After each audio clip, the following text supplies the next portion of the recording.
오순절 날이 이름에 그들이 다 같이 한 곳에 모였더니 호련히 하늘로부터 급하고 강한 바람 같은 소리가 있어 그들이 앉은 온 집에 가득하여 마치 불의 혀처럼 갈라지는 것들이 그들에게 보여 각 사람 위에 하나씩 임하여 있더니 그들이 다 성령의 충만함을 받고 성령의 말하게 하심을 따라 다른 언어들로 말하기를 시작하니라. 그때에 경건한 유대인들이 천하 각국으로부터 와서 예루살렘에 머물러 있더니 이 소리가 나매 큰 무리가 모여 각각 자기의 방언으로 제자들이 말하는 것을 듣고 소동하여 다 놀라 신기하게 여겨 이르되 보라 이 말하는 사람들이 다 갈릴리 사람이 아니냐. 우리 각 사람이 난 곳 방언으로 듣게 되는 것이 어찌미냐.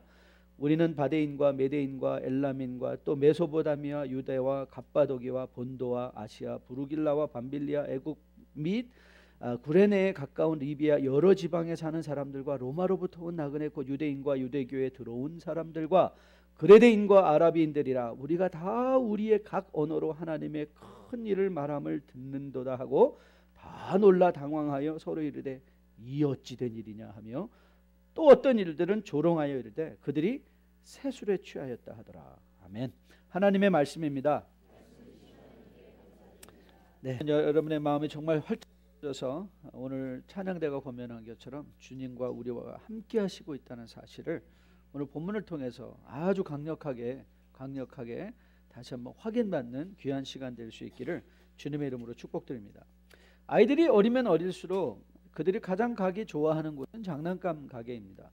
가서 자기 마음에 드는 장난감 하나 사는 것이 아마 아이들에게는 가장 큰 행복일 거예요. 아무리 자녀가 원한다고 하지만 어떤 부모가 자녀의 원하는 장난감을 다 사줄 수 있겠습니까? 더더욱이나 요즘 장난감들 가격 장난 아닙니다. 엄청나게 비싼 뭐 보면 컴퓨터 프로그램, 컴퓨터 기기 장난이 아닙니다. 아이들이 장난감 가게 가서 자기의 마음에 드는 것 사달라고 이제 조르죠. 그런데 그것이 너무 비싸면 부모님들이 물론 안 된다고 합니다. 그러면 꼭 하는 말이 그거예요. 이거 어디서 배웠는지 why 계속 물어봅니다. 그 why 하는 말에는 아니 사줄 수 있는데 왜 안 사주냐는 이 억울함이 거기에 숨겨져 있어요. 여러분 자녀들도 엄청 억울해한다는 거 알죠? why 그러면서 그리고 그 장난감이 이제 자기가 정말 원하는 것이면 이제 Y 정도가 아니죠. 거기서 이제 몸부림칠 준비를 하는 거죠. 뒤집어지는 거죠. 그러면 아이들이 커가면서 자라갑니다. 자라가면서 변합니다. 자기가 아무리 마음에 드는 장난감을 골랐어도 이제 아빠나 엄마가 돈이 없는데 그러면 알아요. 이거 돈 없으면 못 사는구나. 조금 이제 머리 굴리는 자녀들은 또 그렇게 얘기하죠. 카드 있잖아요. 카드 있잖아요. 그러지만 아이들은 자라가면서 알죠. 우리 아빠가 위대한 사람인 줄 알았는데 아빠의 주머니는 unending source 담이 없는 마르지 않는 뿌리 깊은 나무 같은 줄 알았는데 알고 보니 별거 아니었네. 이것도 못 사주잖아. 그럼 그런 자녀들은요 이제 이게 성숙하다고 할까요? 성숙해지는 거예요. 부모님도 다 할 수 있는 게 아니구나. 그런데 여러분 저는 문득 신앙생활을 하다 보면요 성도들에게 이런 걸 발견하게 됩니다. 성도들에게도요. 즉 성령과의 관계가 특별히 더 그런 것 같아요. 처음 예수 믿고 나면 능력의 성령 받았다고 성령으로만 산다고 뜨겁게 삽니다. 자신의 모든 문제가 다 성령 안에서 만나는 사람마다 성령 얘기하고 얘기하고 막 다 하는데 세월이 흘러가면서 마치 내 육신의 아버지가 아버지 슈퍼맨인 줄 알았더니 별거 아니시네 라는 것을 알아가는 것처럼 더 이상 성령에 대한 기대감이 없는 거예요. 기대감이 없어요. 여러분 성령에 대한 기대감이 있으신가요? 어쩌다 열심 받았다고 또 성령 받고 열심 받았다고 나대는 초신자들 이제 가끔 나오지 않습니까? 그럼 원래 성령 미리 받아본 사람들은 다 그래요. 다 해본 소치야 저거. 이렇게. 왕년에 다 해봤어. 흥분하지 않습니다. 그리고 성령이 인생의 문제를 해결하는 능력의 소스야. Everything in God, it's possible. 하나님 안에선 모든 것이 다 가능해. 근데 살아봤더니 야, 하나님이 술자리에는 약하시더라. 하나님도 세금에는 약하시더라. 야, 하나님도 이익 보는 일에는 좀 약하시더라. 어느 틈엔가 우리는 이제 슬쩍 구별하기 시작하죠. 하나님은 여기 계시고 우리는 여기 있죠. 그래서 하나님이 계신 곳과 우리가 있는 곳이 점점 벌어져요. 우리 하나님이 거기 계신 줄 아세요. 그리고 우리도 그렇게 말해요. 하나님, 당신이 여기 오셔봤자 뭐 별로 도움될 일이 많지 않으니까 stay there.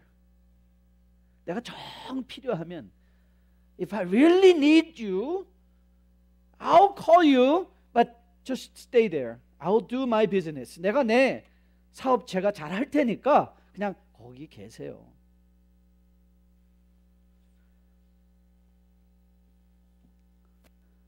여러분도 그렇게 생각하세요? 야, 성령도 하지 못하는 일이 있으시더라. 그리고 하나님도 못하시는 일이 있다더라. 이걸 알아가는 게 과연 성숙일까요? Is that what maturity is all about? That you know that your parents' weakness, 하나님의 weakness라 발견해가는 게 신앙의 성숙일까요? 사실 이건 신앙의 성숙이 아니라 신앙의 무지입니다. 신앙의 무지. That's ignorance, flat out ignorance. 그러면 우리는 이런 질문을 던져야 되겠죠. 아니, 왜 우리 애는 그런 성령에 대한 무지가 있을까? 왜 잘못된 그런 기대감을 가질 수 있을까? 우리는 지난 시간에 조금 어렵지만 그 본문을 분명하게 살펴보았어요. 우리가 성령 강림이 왜 2장 사도행전 2장 바로 이 부분에서 일어나야만 했는가? 여러분, 사도를 중심으로 사도행전의 전반부가 열려가면서 왜 우리 김도현 박사님을 통해서 확인받았잖아요. 사도행전과 누가는 한 세트인데 누가가 전편이고 사도행전이 후편인데 아니 왜 중간에 요한복음이 끼어들었는가? 그건 요한복음 21장이 누가복음과 사도행전을 연결시킨다고 그랬죠. 누가복음 21장에 어떤 일이 났어요? 하나님께서 개인적으로 베드로를 만나서 회복시켜 주셨더라. 실패를. 그래서 수신이 되더라. 주님께서 일일이 만나주시고, 저는 오늘 이 개인을 만나주시는 주님이 오늘 여러분의 마음을 다스려 주시기를 주님의 이름으로 축복드립니다. 하나님 나라의 일로 여러분의 삶을 다스림을 받으십시오. 그리고 마띠아를 뽑는 사건, 아무런 교회와는 상관이 없이 그냥 이름 하나 뽑혔더라 그러고 땡 없어버렸어요. 역사에 사라져버린 사람인데 왜 성경은 굳이 그 사건을 이렇게 많은 구절들을 할애하면서 왜 성령이 오시는 것은 어느 날 우연히 갑자기 아무런 준비 없이 오신 게 아니라 어떻게 오신 거라고요? 예, 제가 집안 정리하고 있는 거예요. 행정적으로 일을 다루고 있는 거예요. 그랬을 때 정한 시간이 되니까 성령께서 오셨다. 즉 성령께서 오셨을 때는 성령은 우리의 부족을, 여러분 성령님은 여러분의 부족을 채우시는 분이 아니십니다. 그리고 성령님은요 brute force, 인격이 없는 힘으로서 여러분들이 가용할 수 있는 힘, 이게 정말 여러분들이 내려놓아야 되는 성령에 대한 가장 시급한 오해 중에 하나인데, 성령은 여러분의 필요에 따라 가용할 수 있는 힘이 아니란 말이에요. 그러니까 내가 나 요즘 성령이 부족해. 아니 여러분들이 나는 요즘 남편이 부족해 그러면 뭐 남편이 갑자기 코가 좀 없어졌나요? 팔이 없어진 건가요? 그런 차원의 의미가 아니에요. 여러분 성령이 부족하다는 게 무슨 뜻이에요? 성령은 삶 위에 하나님으로서의 인격체세요. 아니 그 하나님이 부족하다는 게 무슨 뜻이냐고요?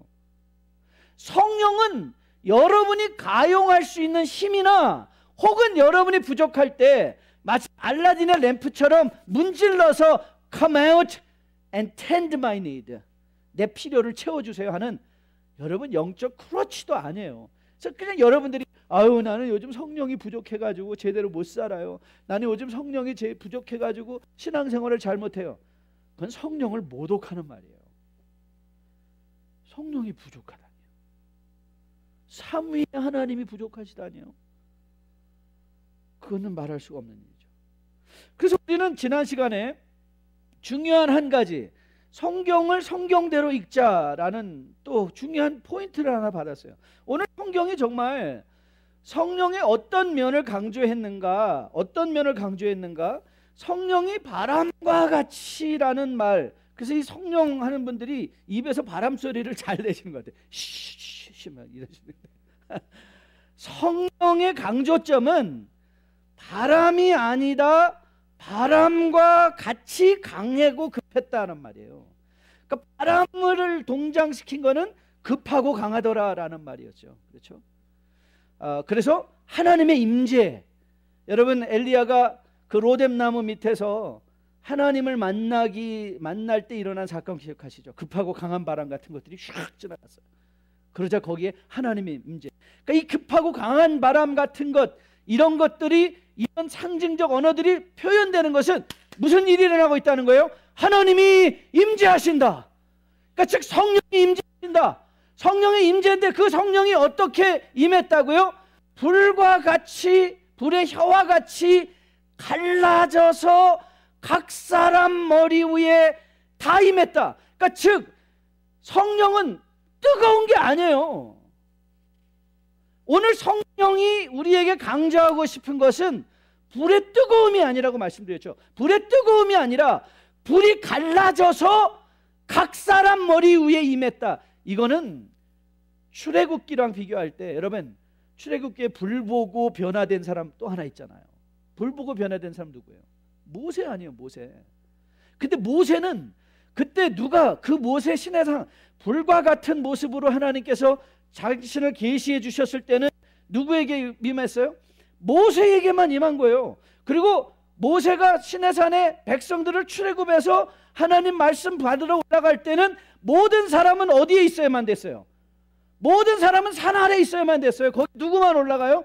모세만 올라간 거예요. 그런데 이 모세만 올라간 것은 하나님이 모세만 사랑해서가 아니라 모세는 누구예요? 오실 예수 그리스도의 그림자, The Prophet, The Priest, The King. 그 그리스도가 이제는 우리에게 오시니까 성령이 이제는 민족적으로 남성이냐 여성이냐, 자유자나 종이냐, 아니면 내가 가난하냐 부자냐, 어떤 신분적, 내가 유대인이냐 이방인이냐 신분적 차이 없이 여기 모든 각 사람 머리 위에 동일한 성령이, 베드로의 이 머리 위에 임한 성령이나 거기서 우리에게 이름도 알려지진 그 계집종의 머리 위나 아무 다름이 없는 동일한 성령이 임했더라. 그게 무슨 뜻이에요? 내가 너희와 항상 함께 하리니 내가 세상 끝날까지 복음을 전하는 하나님의 동역자를 누구만 삶았다? 과거에는 제사장과 선지자들만 가졌던 그 하나님과의 임재의 특권이 이제는 누구에게? 여러분과 저에게. 여러분, 그렇게 우리는 모두가 다 거듭난 주의 백성으로서 이제는 하나님 나라 안에 무슨 목사가 받는 성령이 더 세고, 처음부터 감다. 목사가 받는 성령이 더 세고, 여러분이 받는 성령이 더 약하고, 기도원에 가서 받는 성령이 더 세고, 교회에서 받는 성령이 더 약한 게 아니라는 거예요. 성령님은 산에서도 성령님이시고, 여러분의 인생의 사업의 현장 속에서도 성령님이시고, 오늘 이 교회 안에서도 성령님은 동일한 성령님이에요. 어디 가면 세고 어디 가면 약하신 분이 아니라 성령님은 누구에게나 동일하게 하나님의 영광의 영으로 임하는 거예요. 그래서 오늘 이제 아무도 많은 분들이 이 사도행전 2장을 강론하면서 요엘 2장 28절과 연결시켜서 여러분들은 너무 친숙해서 저는 그거보다 조금 더 깊이 들어가는 거예요. 요엘 28장 보면 요엘 선지자가 궁극적으로 예수 그리스도와 함께 회복되어질 하나님의 나라를 그리며 그가 이렇게 말했죠. 그 후에 내가 내 영을 만민에게 부어주리니 너희 자녀들이 장래일을 말할 것이며 너희 늙은이를 꿈을 꾸며 너희 젊은이는 이상을 볼 것이다. 만민하게 부어주시는 내 영. 이게 뭐예요? 사도행전인데. 그러니까 즉 사도행전 2장 사건, 이게 하나님 나라 역사에 중요한 한 정점을 찍고 우리로 하여금 또다시 미래를 바라보는 사건인 거예요. 그러니까 즉 여러분, 이 역사는 순환적인 사건이 아니라고 해서 그렇게 기억하십니까? 오늘도 우리는 같이 예배드리러 왔어요. 지난주와 마찬가지로 순환되고 있죠. 인생의 여러 가지 일들, 여러분들이 직장에 내일도 가실 거예요. 세임 사업체를 문을 여실 거예요. 그게 순환적이지만, 그러나 이 순환되는 역사는 결코 반복되어지는 게 아니에요. 어떤 형식은 반복되지만 의미는 반복될 수 없어요. 오늘 여러분이 드리는 이 예배는 어제의 예배와는 달라요. 아니, 오늘 예배는 여러분에게 있어서 분명히 지난주보다 더 깊은 예배에 돼요. 더 깊은 인격적 교제에 하나님과 들어가는 시간이에요. 왜요? 우리는 그 걸음을 걸어왔기 때문에. 그렇게 우리가 사도행전의 2장의 사건은 우리가 염원하며 뒤돌아가서는 안 돼요. 여러분, you don't have to regress. Please do not. 성경은 우리더러 regress해서 초대교회로 돌아가라 이렇게 말하지 않아요. 성경은 progress to the kingdom of God. 십자가 표대로 가라 그러지. 우리더러 뒤로 돌아가라 그 말 안 해요. 성경은 우리가 앞으로 가라 그래요. 앞에 있는 십자가지 무슨 뒤에 있는 십자가를 보고 맨날 과거만 연연하고 과거 그때가 좋았어. 그 산기도 때가 좋았어. 아우 난 그 옛날 목사님이 더 좋아. 누가 더 좋아? 뭐가 더 편해? 여기가 더 좋았어. 그래서 여러분들의 관심이 과거로 돌려 있다면 오늘 사도행전은 도전하는 거예요. No! Look forward. 미래를 보라. You have a better future tomorrow. 오늘보다 더 좋은 내일이 있다. 그 십자가를 향하여 나아가라. 그 권면해 주는 것을 마음에 받을 수 있기를 주님의 이름으로 축복드립니다. 자, 그러면 이제 오늘 우리가 하려는 것은요, 도대체 오늘 사도행전에서 일어나고 있는 현상들의 의미가 우리에게 어떤 영향을 미쳐야 되는가, 어떤 의미가 있는가 좀 살펴보려고 해요. 시간을 조금 들여서 살펴보려고 합니다. 자, 먼저 우리가 시작하려는 구절은 4절이에요. 자, 4절 한번 보세요. 4절 같이 한번 읽어볼까요? 시작.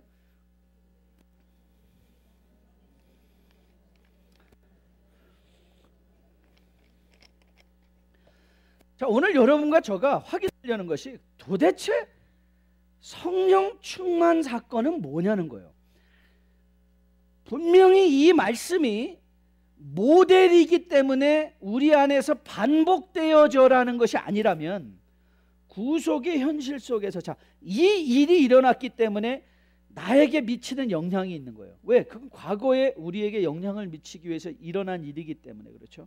자, 그 일이 나에게 어떤 의미를, 그러니까 오늘을 사는 나에게 어떤 의미를 가져야 되느냐, 그거를 이제 돌아가서 살펴볼 거예요. 자, 그 의미를 잘 보도록 하겠습니다. 먼저 여러분들이 주의할 건 이제 몇 가지만 지적해 드릴게요. 첫째, 오늘 보니까 성령의 충만함을 받고 성령의 뭐 하게 했다?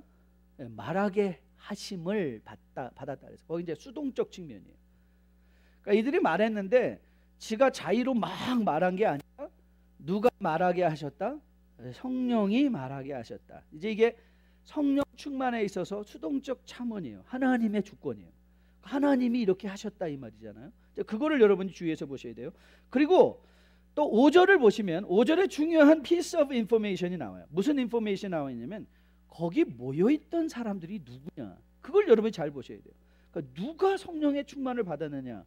5절에 뭐라고 나와 있습니까? 그때 경건한 유대인이 천하 각국으로부터 와서 예루살렘에 머물러 있었다. 그러니까 여기서 지금 조금 이따 다시 이 부분을 돌아올 건데요. 한번 잘 보세요. 천하 각국이라는 말이 지금 거기에 등장하고 있어요.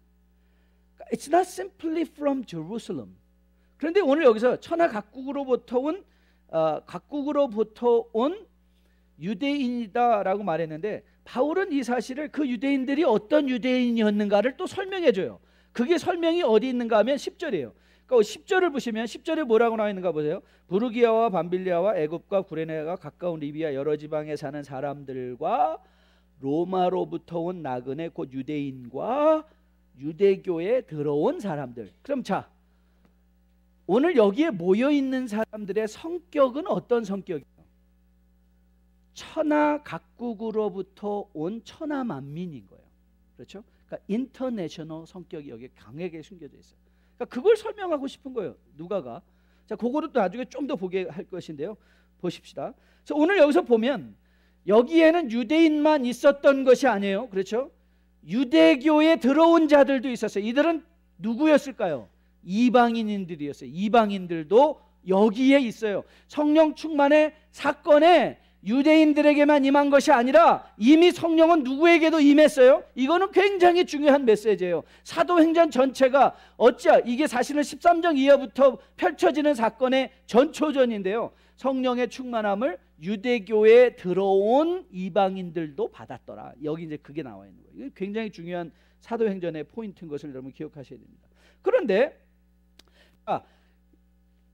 누가가 그 사실을 왜 어떻게 강조하는가 하면 이 사람들을 설명하기 위해서 이 누가는 장황하리만치 그들이 어디서 왔는가 그 지방까지도 친절하게 적고 있어요. 그렇죠?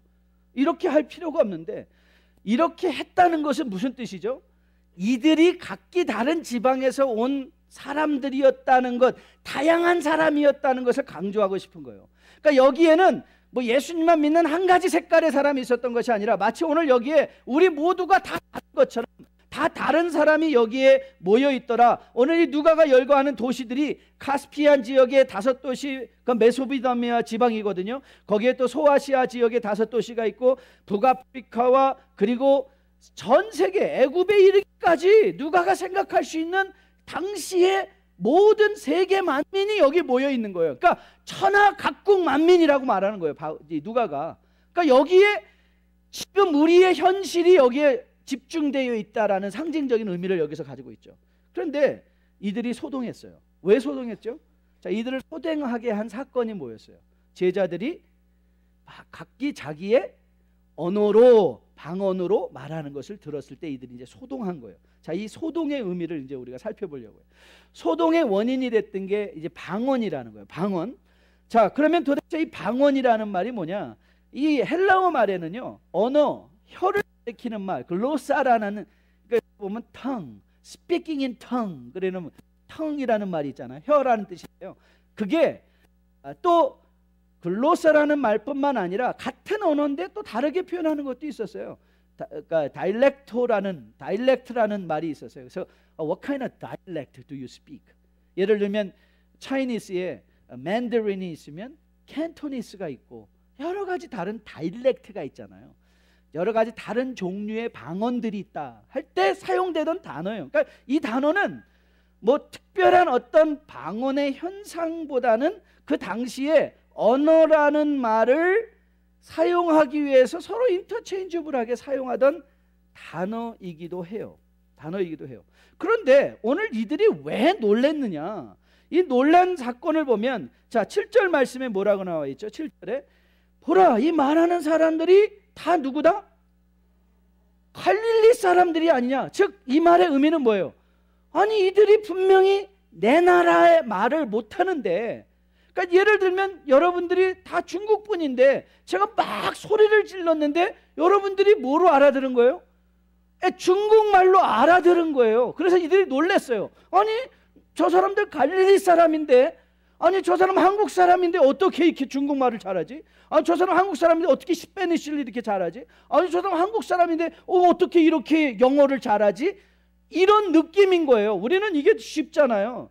우리는 이중 언어권에 살고 있으니까 이런 일들을 많이 당하잖아요. 그렇죠? 아니 저 사람은 한국 사람인데, 요즘 뭐 한국에 TV 틀면 옛날에 뭐 이 누구죠? 그 독일 사람인데 한국말 막 나와서 유창하게 하는 사람들 보면 저 사람 미국 사람인데 어떻게, 아니 독일 사람인데 어떻게 한국말을, 바로 그 분위기예요. 그 분위기. 자, 그러면 이제 우리가 오늘 공부하라는 것은요, 그리고 이들이 들은 거에 대해서 12절에서 이렇게 반응했어요. 이게 무슨 뜻이냐? 자기들도 의미를 깨달으려고 노력을 했어요. 자기들도. 그렇죠? 자, 여기까지가 이제 본문에 일어나고 있는 일이에요. 그런데 오늘 본문을 보면 제자들의 이 방언하는 현상에 대해서 두 가지 반응이 있었던 것을 보게 돼요. 자, 이거 굉장히 중요한 건데요. 잘 보세요. 12절에는 뭐라고 나와 있죠? 12절에 다 놀라 당황하며 서로 이르되 이 일이 어찌된 일이냐. 그 일의 원인이 11절이었죠. 11절을 한번 볼까요? 그레데인과 아랍인들이라 우리가 다 우리의 각언으로 하나님의 큰 일을 들은 거예요. 그런데 13절에 갔더니 또 다른 사람의 한 부류들이 있었어요. 그 부류들은 어떤 사람이었죠? 어떤 이들은 조롱하여 그들이 세술에 취했다 그랬어요. 자, 어떤 사람들은 뭐가 들렸어요? 하나님의 큰 일이 들렸어요. 근데 어떤 사람들은 뭐가 들렸어요? 술 취한 사람의 지절거림이 들렸어요. 이게 너무 재밌지 않아요? 저는 이 본문을 공부하면서요 좀 섬뜩했어요. 이들은 자기가 이해하지 못하는 것에 대한 이성적인 판단을 내렸어요. 이성적인 판단이 술에 취했다는 거예요. 그랬더니 베드로가 그거에 대한 이성적인 반응을 해요. 15절 이제 다음 주에 볼 거지만 15절에 뭐라고 말하죠? 이제 때가 삼시니까 술 취했을 리가 없다 이 말이에요. 때가 겨우 삼시인데, 삼시라는 것은 6시가 한 0신 걸 기억하면 이제 겨우 9시밖에 안 됐는데 무슨 술이 채냐. 이건 술 취한 게 아니다라고 말하는 것을 우리가 보게 되죠. 자, 보시면 저는 이 말씀도 왜 두려웠냐면요, 똑같은 소리를 들었는데 어떤 사람은 하나님의 큰 일을 듣고 어떤 사람은 술 취한 자의 지절거림이 들리더란 말이에요. 그러면서 저는 저에게도 묻고 여러분에게도 묻고 싶었어요. 여러분 오늘 뭐가 들리고 계시나요? 뭐가 들리시나요? 그리고 저는 기도했어요. 여러분의 귀에 오늘 하나님의 사도행전의 음성이 들려지기를 기도했습니다. 사람들의 지절거리는 소리가 아니라 이것도 은혜예요. 여러분, 하나님의 말씀이 들려지는 것이 은혜인 것을, 의혜인 것을 봐요. 자, 그러면 오늘 방언 현상을 좀 요약해 볼까요? 방언 현상을 요약하면 첫째로 성령이 말하게 했다는 말과, 그리고 성령이 오늘 두 가지 현상이 일어났어요. 어떤 사람들에게는 방언이 자기의 나라의 말로 하나님의 큰 일로 들렸어요. 그렇죠? 그러니까 miracle of hearing도 있었어요. 그러니까 it's not only miracle of speaking. 이 방언은 말하는 자의 목만이 아니에요. 하나님께서 방언의 역사가 일어나게 하실 때는 말하는 자를 하게 하실 수도 있고, 들리는 자들에게도 동일한 하나님의 영이 임함으로 말미암아 어떻게 해요? 말하는 자의 말이 들리는 거예요. 오늘 그 현상이 일어나고 있어요. 말하는 자뿐만 아니라 들리는 성령의 역사. 그러니까 우리가 성령의 역사를 너무 방언이라는 것에만 집중하다 보니까 이 성령의 역사를 놓쳐버리는 거예요. 들려지게 하는 것. 오늘 여러분이 하나님의 음성이 들려지고 계시다면 여러분, 이건 성령께서 역사하시는 거예요. 오늘 성령이 아니고는 우리는 하나님을 볼 수도 없고 알 수도 없고 하나님의 말씀을 이해할 수도 없어요. 그래서 요한복음 14장에서 성령이 하시는 일을 예수 그리스도께서 하신 말씀을 생각나게 하고 기억나게 하고 그 일을 통하여 우리의 심판과 우리의 삶의 모든 것을 교훈받게 하시는 하나님이신 것을 요한은 그래서 우리에게 분명하게 말씀해 줬죠. 그리고 그 방언에는 메시지가 있었어요. 뭐가 있었어요? 하나님의 큰 일이 있었어요. 큰 일에 대한 메시지. 그러니까 이제 이 방언 현상을 여러분이 혹시 분별하고 싶으면 이걸 보시면 돼요. 하나님이 말하게 하시는가? 아니면 정말 성령의 역사가 듣는 자와 말하는 자에게 임하고 있는가? 그리고 세 번째는 내 방언에 메시지가 있는가? What's my message? 하나님의 큰 일에 대한 메시지가 있는가 없는가를 보시면 되는 거예요. 자, 그러면 이제 이 의미를 성령이 이렇게 충만하게 의하면 그게 우리에게 무슨 뜻이냐를 이제 살펴보려고 해요. 자, 그걸 어떻게 접근할 거냐면 제자들에게 성령 충만함이 임했더니 어떤 일들이 일어났느냐, 결과로 우리가 이제 다시 retrace back 하면서 원인을 살펴볼 거예요. 자, 오늘 본문에 이런 질문을 먼저 던지시기 바랍니다.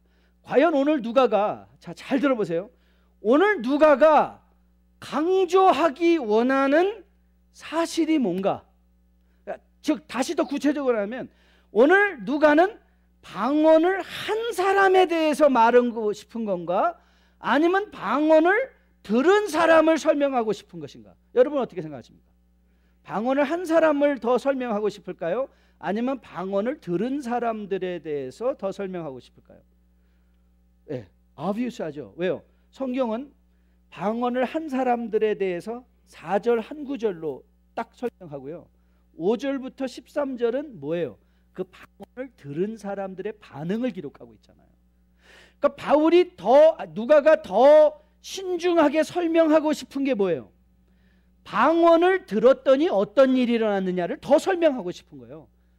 그 일을 더 많이 지금 5절부터 13절까지 그 말하고 있는 것이거든요. 자, 그러면 이 강조를 보면서 우리는 이런 사실, 중요한 의미를 깨닫습니다. 첫째로는요, 누가는 방언을 누가 어떻게 했는가, 그래서 그들이 방언을 했더니 어떤 대접을 받았는가, 방언이 그들에게 어떤, 방언을 한 사람들의 유익에 대해서는 전혀 관심이 없어요. 방언이 한 사람, 방언을 했더니 와, 이 사람은 영적으로 뛰어난 사람이더라, 야, 저 사람 대단하더라, 야, 그 기도원 대단하더라. 방언을 한 사람은 관심이 없어. 그들 방언했다 이렇게 기록하고 있는데요, 들은 사람의 관심이 있어요. 들은 사람들. 그러니까 즉 방언을 했더니 들었던 사람들이 어떤 유익이 있는가. 그러니까 여러분들이 여러분의 개인의 방언의 영성을 분별하기 원한다면 이 질문을 던지셔야 돼요. 내가 방언하는 분으로 말미암아 우리 가족과 교회와 여러분의 사업체에 있는 사람들에게 어떤 유익들이 오고 있는가를 물어보세요. 단지 개인의 체험이 아니라 어떤 유익이 오고 있는가. 왜냐하면 오늘 여기서 제자들의 방언을 통하여 어떤 유익을 얻었는가를 성령은 누가를 통하여 5절부터 13절까지 자세하게 기록하고 있어요. 즉 성령의 관심은 그 방언을 들은 사람들이 어떻게 반응했는가에 더 관심을 기울이고 있어요. 그들이 한 게 뭐예요? 방언을 했는데 들은 사람들은 뭘 들었어요? 하나님의 큰 일을 들은 거예요. 하나님의 큰 일. 그러니까 여러분들이 기도하고 방언으로 기도하면 사람들이 그걸 뭐로 듣는가? 나 이거 하면 성공할까요? 아니, 나 언제 결혼하는 게 제일 좋을까요? 아니, 어느 쪽으로 이사 가야 되나요? 이 사람하고 일해도 되나요? 안 해도 되나요? 그거는 미아리 교회 가시면 다 할 수 있다니까요. 못 알아들으신 분도 계신 것 같아요. 미아리 교회 아시죠? 미아리, 점집. 성경은 그런 말을 하고 있는 게 아니에요. 성경은 하나님 나라의 큰 일을 얘기하고 있어요. 여러분, 하나님 나라의 큰 일이 뭐냐고요? 그게 나랑 먹고 사는 일에 무슨 관계겠냐고요? 여러분, 하나님 나라의 큰 일이 뭔지 아세요? 그리스도께서 십자가 위에 대속의 구속을 이으시고 그의 구원받을 자를 모으셔서 이 땅에 구원받는 자가 다 채워지면 영광의 왕으로 다시 오셔서 새 하늘과 새 땅 속에 영원한 하나님의 나라를 창조하시겠다 그랬어요. 그러면 그게 나랑 무슨 상관이냐고요? 여러분, 지금 상관없는 것 같죠? 제가 지난주 토요일이 결혼 기념일 28주년이었습니다. 안 놀라세요? 이렇게 젊은 사람이 어떻게 28년을 살았나? 저희가 함께 앉아서 놀랬던 건 뭐냐면요, 와우, time flew. 여러분, 임종할 때 사람들이 제일 두려워하는 게 뭔지 아세요? 하나님 나라의 큰 일에 대해서 두려워하더라고요. 내가 돈 좀 더 벌 걸, 뭐 좀 더 할 거, 뭐 돈 못 번 거에 대한 아쉬움이 아니라 맞닥뜨릴 하나님 나라의 큰 일에 대한 원천적 피어들이 그들에게 있더라고요. 그거를 해결 못한 거예요. 그런데 성경은 뭐 하라는 거예요? 그거 해결하라는 거예요. 즉 오늘 이 방언은, 오늘 사도들이 이렇게 방언받았으니까 여러분들도 다 방언받아야 했다는 게 아니라 사도들이 방언을 함으로 말했던 하나님 나라의 큰일이 여러분 나라의 큰일이라는 거예요. 여러분의 삶 가운데도 들어와 있는 하나님의 일이라는 거예요. 즉 이 일을 통해서 우리는 은사에 대한 새로운 개념을 또 갖게 돼요. 여러분, 우리가 은사를 받는다는 것의 의미가 뭔지 아십니까? 은사를 받으면요, 성도가 세워지고 교회가 덕으로 세워지고요, 그리스도가 나타나고, 그리고 하나님 나라의 큰 일들이 선포되어져요. 그러니까 저는 이제 우리 다음 아카데미 마지막 시간이 구원론, 이제 구원파와 신천지를 아우르는 우리 안에 잘못된 구원론을 이제 하려고 하는데요. 이게 이단이요. 처음에는 성경 말씀 갖고 와우 막 풀어주는 것 같아요. 근데 들어가가지고 나중에는 그게 3000% 빠지는데 어디 3000%인가 보면 나중에 강조되어지는 게 뭐냐면 유병원 씨가 강조되어지고, 나중에 강조되는 것은 이만희 씨가 강조되어지고, 나중에는 보니까 예수가 강조되는 게 아니라 자꾸 다른 사람들이 강조돼요. 그게 뭐예요? 이단인 거예요. 우리는 처음부터 시작까지 단 한 분이에요. 누구예요? 예수 그리스도, 그분이면 족합니다. Christ is enough.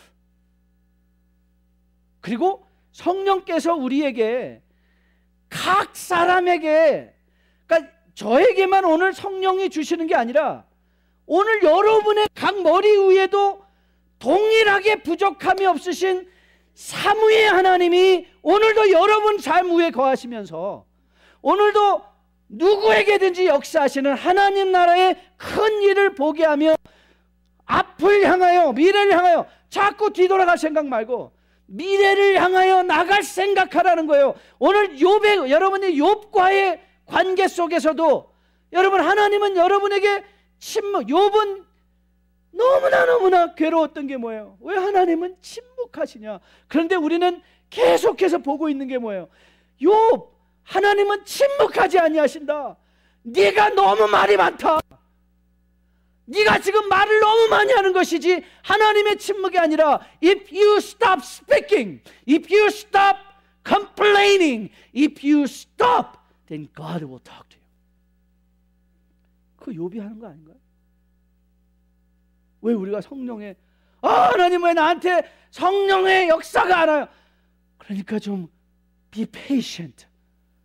좀 가만히, 하나님이 성령께서 말하게 하셨다고 했는데 하나님의 방법대로, 성령의 충만도 좀 하나님의 방법대로, 뭐 여기 용하다고 쫓아가서 랄랄랄랄랄라 하면 된다니까 그러지 말고 하나님이 하게 하시면 하고 안 하게 하시면 안 하게 하시는 의미를 살펴보면서 하나님 나라의 큰 일을 오늘 여러분의 가정에서 추구하시라는 거예요. 여러분, 히브리서 6장에 기가 막힌 말이 나옵니다. 이거 중요하니까 한번 찾아볼까요? 히브리서 6장 1절 2절 말씀인데요. 히브리서 6장 1절 2절이에요. 이게 참 기가 막힌 말씀인데 여러분들이 나중에 히브리서 강론할 수 있는 시간이 꼭 있기를 소원합니다. 성경은 많고 강론할 수 있는 시간은 좁으니까 안타까워요. 자, 히브리서 6장 1절 2절 같이 한번 읽어볼게요. 시작. 그러므로 우리가 그리스도 도의 초보를 버리고 죽은 행실을 회개함과 하나님께 대한 신앙과 세례들과 안수와 죽은 자들의 부활과 영원한 심판에 대한 교훈의 터를 다시 닦지 말고 완전한 대로 나아가자. 여러분, 히브리서 기자가 무슨 권면하고 있나요? 이제는 좀 초보에서 벗어나는 거예요. 그러니까 아이들한테 장난감 사주는데 아이들이 어릴수록 아빠 why I want it 그래서 막 뒤집어지고 이거 안 가지면 죽는다고 막 그러고 나서 아버지가 어휴 가져라 던져줘요. 그거 받아가지고 그 지가 알죠. 대부분의 아이들이 알아요. 이 아버지가 기쁜 마음으로 사준 건지 아니면 너 이제 집에 가서 보자. 그리고 사람들 창피해서 사주는 거. 근데요 좀 그런 게 있는 것 같아요. 하나님도 우리도 신앙의 초보면요 그냥 달래는 거예요. 다 안 주면 나 이거 죽습니다. 나 지금 40일째 굶고 있어요. 하나님 알아서 하세요. 그냥 막 달라고 끝까지 앙탈을 하시는. 그러면 하나님이 주시는 때도 있어요. 근데 여러분, 오늘 히브리서 기자가 뭘 말하고 있나요? 초보를 버리고 완전한 대로 나가라. 이 신앙의 중요한, 여러분의 신앙의 중요한 획을 그어야 돼요. 오늘 이런 성령 충만의 사건에 일어난 현상은 이제 초보적 난리지들이에요. 초보적 지식들. 그 위에 이제 우리는 세워가는 거예요. 오늘 사도행전이 뭘 얘기했다고요? 하나님의 나라가 임한 거예요. 여러분의 삶에 임한 거예요. 하나님의 나라가 먼 사건이 아니라 이제 멀리서 우리가 가야 되는 곳이 아니라 The kingdom of God is here with us already. 여러분은 킹덤 라이프의 사람들인 거예요. 그런데 우리가 킹덤에 있는 걸 모르니까 우리는 자꾸 세상적인 것이 중요한 것으로 생각을 해요. 그래서 거기에 머무르려고 하는 거예요. 거기에만 머무르려고 하는 거예요. 그런데 정말 중요한 하나님의 나라를 잊어버릴 때가 참 많이 있어요. 여러분 창세기 읽으셨죠? 오늘 이 사도행전의 사건은요, 창세기 11장의 바벨탑 사건, 바벨탑 사건을 우리에게 연상시켜요. 인간이 교만한 마음으로 하늘로 올라가서 자기 이름을 하늘에 새기려고 했을 때 하나님께서 온 땅의 구음을 흩으셨더라. 그랬는데 흩어졌던 구음이 오늘 여기서 부분적으로 모이고 있어요. 그 모이는 언어들이 다 모여서 이제 온 천하 만민들이 다 모여서 만입이 내게 있으니 주님의 영광을 찬송하는 그날, 창세기 11장에 죄로 말미암아 인간들은 하늘로 올라가서 자기의 이름을 지으려 하고 하셨을 때 우리가 내려가서 우리의 형상으로 인간을 창조하신 그 하나님이 또 내려오셨어요. 자기 자신을 비우고 그리스도의 인간의 육체에 몸을 입으시고 내려오셔서 십자가에 달려 죽으시고, 그리고 혼자만 뿅 하고 천국 가시는 것이 아니라 우리의 모두의 손을 잡으시고 함께 가자, 사랑하는 이여, 함께 가자, 사랑하는 이여, 우리를 끌고 가시는 거예요. 저는 여러분이 이 하나님의 나라를 만나실 수 있기를 주님의 이름으로 축복드립니다. 그리고 이 하나님의 나라가 이미 여러분 안에 와 있기에 이제는 여러분들의 관심의 대상이 무엇이어야 하는가를 한번 깊이 생각하실 수 있는 여러분과 저 될 수 있기를 주님의 이름으로 축복드립니다. 그래서 이제 사도행전 말미에 가면 이 거듭난 사람들의 사는 방법들이 나올 거예요. 그것이 우리에게 갖는 의미들도 살펴볼 거예요. 우리는 어떻게 하나님의 나라의 백성으로 이 땅에서 살아갈 것인가, 그 의미. 예배 초기에 소개했던, 제가 너무나 이것이 도전이 되고 참 은혜가 돼서 오늘 청년부 때 제가 자세히 쉐어하려고 그랬는데, 청년 예배 때 여러분, 저는 그 이번에 단기 선교 팀에서 돌아온 그 자매의 고백이 너무 맞는 것 같아요. I did not come home, but I came to a mission field. 그걸 깨달은 거예요. 여기가 내 집 아니고 하나님이 계신 곳이 하나님의 나라인 것을 깨달아서, 여러분 우리가 여기가 미션 필드, 여러분들이 여러분의 가정이, 여러분의 사업장이 미션 필드인 것을 생각하면 어려움을 당하고 힘든 거 당연하잖아요. 우리 애들도 단기 선교 가서 엄청 고생하는데 엄청 좋다고 난리던데요. 왜요? 돌아올 집이 있었으니까. 만일 우리가 돌아갈 집이 있기 때문에 여기가 우리의 미션 필드가 된다면 우리도 엄청 은혜 받는다고 난리칠 거예요. 그런데 그 이해가 없는 거예요. 사도행전이 그거를 열어갈 수 있기를 주님의 이름으로 축복드립니다.